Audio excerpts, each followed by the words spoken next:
তোরা দুজন স্কুল বাদ দিয়ে জায়গা বসে আছিস কে? তেমন কিছু না, মাঠে কাজ করে দিচ্ছিলাম।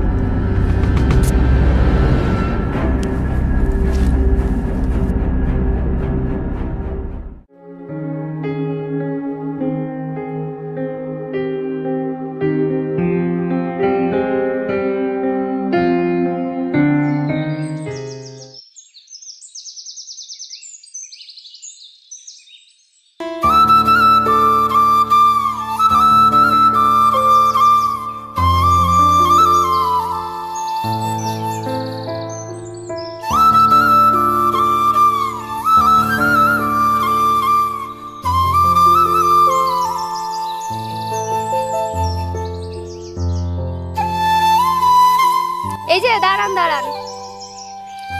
আরে এই যে আপনি চেয়ারম্যান চাচার মেয়ে পায়েল না? কোথায় যান? কোথায় আবার? ওই যে ওই কাজে। আজকে কাজ কোথায়? ওই যে কামাল চাচার জমিতে।